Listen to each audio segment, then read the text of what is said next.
how do you paint when you paint something? What is your process from start to finish for like a single painting?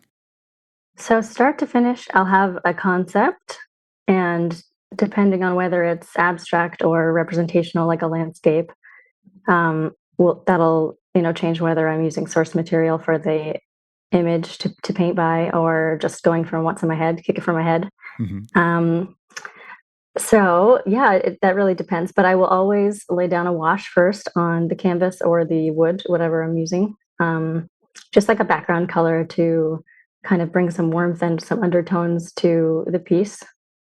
That kind of adds some extra dimension and some extra life. But it's a slow process. I typically work with acrylic paint. I like watercolor too, but and I do kind of water down my acrylics so I can layer them, and so it takes a while. And I was talking to my mom about this recently. She said when I was a kid, she would have to I'd be working on a little kid art project, and she'd have to take it away from me at a certain point, or I just keep going and going. So when I paint now, I have several things that I'm working on, so I can just stop when it's time and let it dry and move to the next thing. Mm. Start to finish, let's see. Yeah, I just kind of keep building until it's right and looking at the light and looking at how it makes me feel, and taking pictures to reference like where it started from, because it's easy in a big project or a long painting to forget where I came from. Mm-hmm. How do you know it's finished? Sometimes I don't know. Sometimes I don't think it's finished and it just sits and I move on to other things and I see it later and I go, oh yeah, that's finished. Or I go, oh no, that's not finished and I thought it was. So I don't really ever know. So you've been doing this since you were little? Yeah. I have been making art since I was little. Tell me about how it seems like that means it's probably not a fair question to be like, where'd you learn to do this, or when did you learn to do this? But tell me about your process of learning to do it the way you do it now. Like what were your sort of instinctual or first skills, and how did they grow, and how did your work change, and where, if anywhere, did formal training or practice come in? Just tell me about your process of learning. Oh, so as a kid, I started off the way everybody starts, and it doesn't look too much like the thing that you were trying to make it look like, and that's perfectly fine. And then I think most people along the way get frustrated with that, the technical skill, like it doesn't look like what I'm trying to make it look like, and kind of give up, or or just think it's not meant for them. But I think art's for everybody. Mm-hmm. So I kept going, and there was a point, I would say, as like a young adult, where I was frustrated with my technical skill, and I went to collage in that time, and I was able to, making physical collage with cutting paper, produce these precision images that really communicated my thought and conveyed this idea completely, and that's what I was looking for. Mm-hmm. But since then, let's see, how do I put this? I feel like most of the process of getting to now has been an emotional one of allowing myself the freedom to make mistakes and to try things out and to not be concerned with the result. Mm-hmm. And so it's just like a process of playing with different mediums and trying whatever I'm curious about, and doing different mark making, and I'll buy a giant brush from the dollar store and just see what it does, Mm-hmm. and just have fun and play around. I think you asked something about technical training. Yeah. Not much. I don't have much. Mm-hmm. I had a great art teacher in middle school who was really supportive and suggested that I try out for high school of the arts, and I did, and I was accepted. But I didn't stay. I only stayed for freshman year, and after that, I've been just winging it. So I encountered you online, kind of as a visual artist and a writer at the same time, and I wonder, what other media do you consider yourself an artist in? Dance. Dance. Yes, I love to dance. How are those connected? Dance and painting and writing, if you want. Yes. Oh, that's a great question. So I think words, I consider myself a doer of words, but words can be hard for me sometimes. And it's hard for me to find what I'm feeling and to bring it out and to express it in such that considered way. And then painting, I still get to communicate and I get to express a thought, but I don't have to use words. And that's a lot simpler sometimes. And dance the same way, but it's less, I don't like record my dance. So it's just ephemeral and it's still communicating, but it's not like a conversation. Uh-huh. Interesting. So you record your other media and you put them up.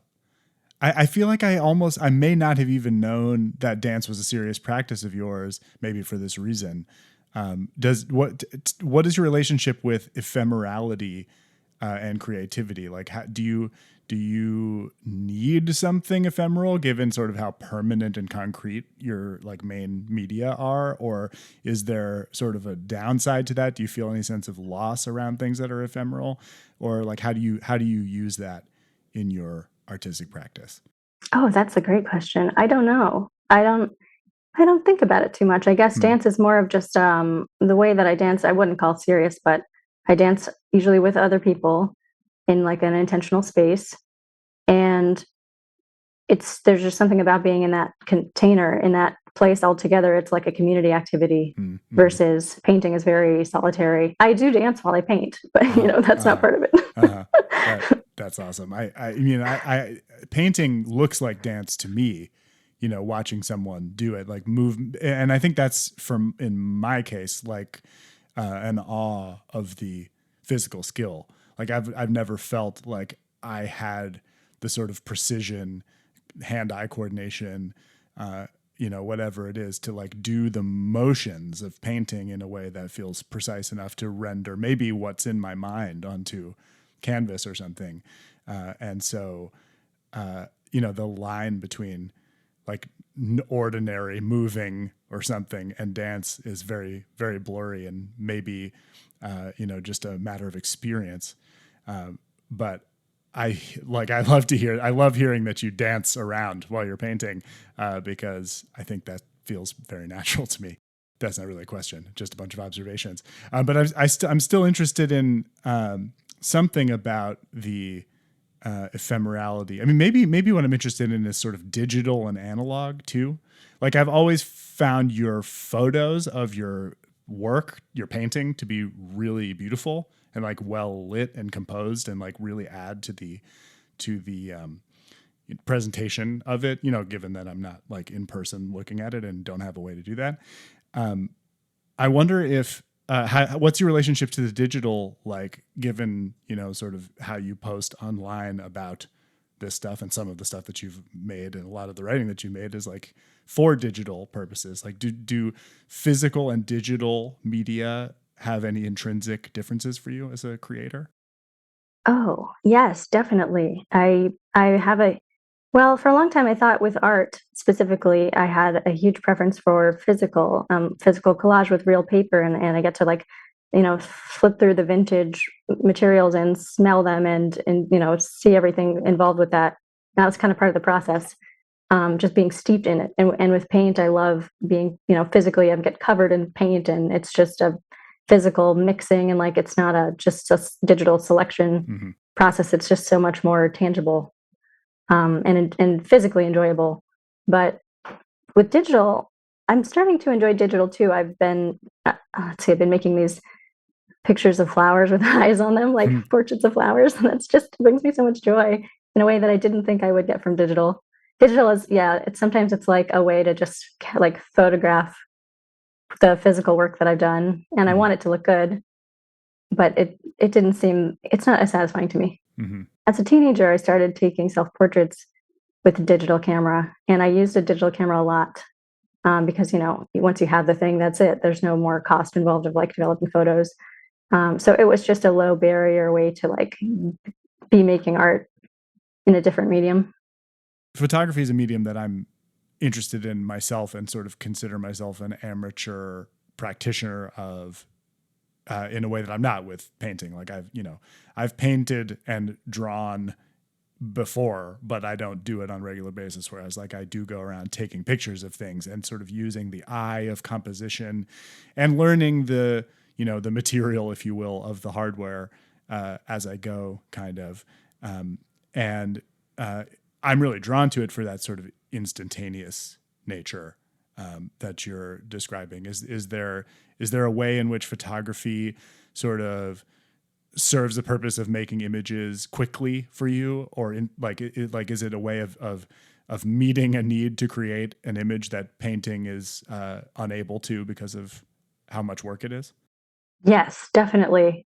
I take photos to just document, what the yard is doing, what time of year the flowers bloom, all of that, like metadata, so like informative and helpful for me. Uh-huh. So I take pictures like as a way to supplement my memory, and take pictures of places that we've been to, like a trip to Spain, and the mountains are so beautiful, and I need to like keep that moment, and then I'm going to make a painting about it later. So Hmm. the digital photography is kind of like an end, maybe a means to an end. Uh-huh. Do you consider yourself an artist in a cohesive sense that brings all of these pursuits together into a body of work or a project, like under one banner, even if it's your name? Or are they all just sort of their own expression that's just part of your life? They're their own expression. That's part of my life. I dabble with so many things. I love to make jam. I just think of myself as a creative person, and the output of my existing is these little things that I enjoy doing. Mm-hmm. It's really about enjoying doing them. It's not so much about the result. I love that response. What I wonder is what sharing it has to do with that enjoyment for you. Oh, I'm not sure what sharing it has to do. I guess with a painting, I I can know if I like it, but I don't know if anyone else will like it until Uh-huh. I share it. And if it can bring someone else some kind of feeling or enjoyment, I love that. That's the best. Hmm. How is sharing a painting with someone like or unlike sharing a meal you made with someone? I don't think they're that different for me. I put so much care into making a meal, most of Mm-hmm. the time, that Mm-hmm. they're very similar. Do you feel like people need them the same way? I don't know. Perhaps no, not everyone. Everybody Mm-hmm. needs to eat, but everybody doesn't Right. need to look at paintings and feel and think about their life in that way, through that lens. Uh-huh. What about creating them? Is creating a need for you this in a way that you can compare to sort of, bodily needs that everyone has? Very much so. Yes. Mm. I have to be making things. I have to be like puttering around and working on my projects, and just enjoying beauty and looking for beauty and creating beauty. How does that need express itself for you? How do you feel it? Uh, it depends on the medium, really. Like if it's been a long time since I painted and I'm yearning for that, then I'm thinking about colors, and I just feel antsy. Is there a relief that comes after you've just made something that lets you turn your attention to something else? Yes, I think so. How satisfying is that? So satisfying. But also, I keep sometimes if something's finished and I still have the energy, then I'll just start another Uh-huh. thing. That reminds me of what you were saying earlier about having more than one painting in flight at a time, and how that connects to your sort of childhood hyper focus on one thing that would keep going and going. Um, did you say you came up with that solution yourself, or does it have something to do with the way that your mom like made you stop and start something else? I don't know, that's a great question. I think I came up with that solution myself as an adult, and when she tells me now, it's like, "Oh, that makes perfect sense." I totally still do that. I'll just keep going and going, and then it doesn't look like the little kid's mosquito painting anymore. It's just like a paper covered in completely in paint. Uh-huh. I really relate to working that way. And like have lots of things in flight at a time, so that in my case, it's so that if I get bored or frustrated with one, I can turn my attention to something else without like giving up, giving Yeah. into that frustration. Um, the thing I do with that is I have different kinds of things in flight at the same time, like a big one, a small one, an easy one, a hard one, something like that, so that it doesn't feel the same to work on the I can get a complete change of scene but still keep working, you know what I mean? Is there anything like that for you, that determines sort of what you're working on at the same time? Are they in categories? Are they different sizes, different colors, anything like that? I think that because I have so many different arenas that I have creativity going, like, it could be, something a totally different thing, like making jelly out of the spring flowers Uh-huh. because it's time to do that. So that gives me a break and I can keep working on the same piece or the same, you know, I'm not very good at series, but I do Hmm. feel like it's valuable to practice working in series as Hmm. an artist because you really do get this like depth of focus and like build on the subject material. But I'm not that great at it. I get distracted and I get bored and I want to do something different. Uh-huh. Do you ever take breaks from creativity? Yes, but kind of accidentally. Uh, Usually we'll just have a lot of projects going on that I don't have time to get into the studio, but it serves a purpose. that's enough of a break to sort of feel like you need to get back to it when it's over.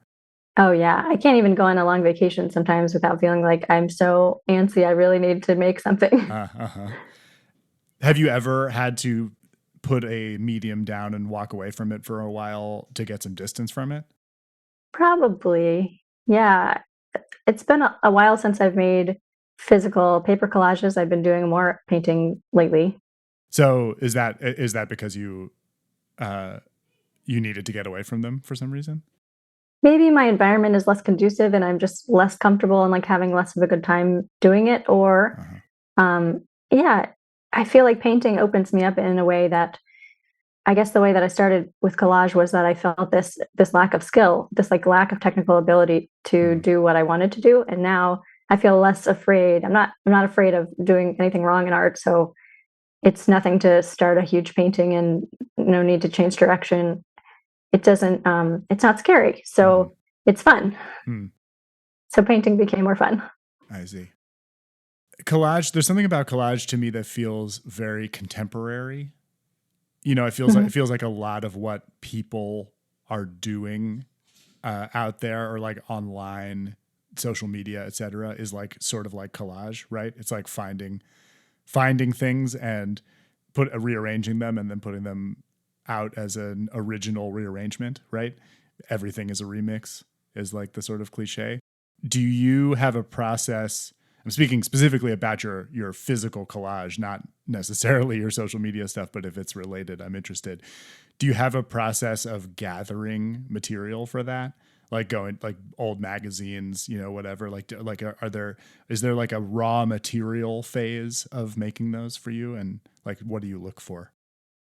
The raw material phase of my physical collages is well, at one point I had an enormous old vintage National Geographic collection, Nice. just decades and decades, and probably 100 years worth of them, and some of them in duplicate, Uh, which is a little embarrassing. And so it's either that or going to like bookstore sales where they have these big picture books and like science books and books about space and just flipping through and seeing what I can get for $1 or mhm, $2, mhm. and that's got great pictures to cut up.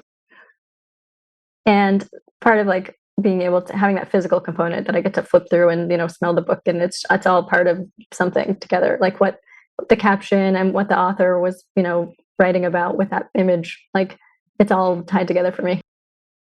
It's like a hunting and gathering mode almost, and like I'm interested in the difference between making things that way by sort of going out and seeking inspiration versus uh, what I feel like you are saying about painting and photography, where you're just sort of struck by a vision that you literally see.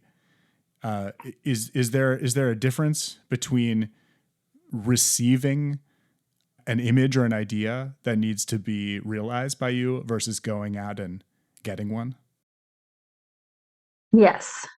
Sometimes when I get an idea for an abstract painting, it's like I could be, in that time between like sleep, like awakeness and sleep, and Uh-huh. it just like just like getting a barrage of like cosmic imagery that is all wonderful, and I wish I could just like take a little screenshot of it, but it's in my mind, so I Mm-hmm. can't.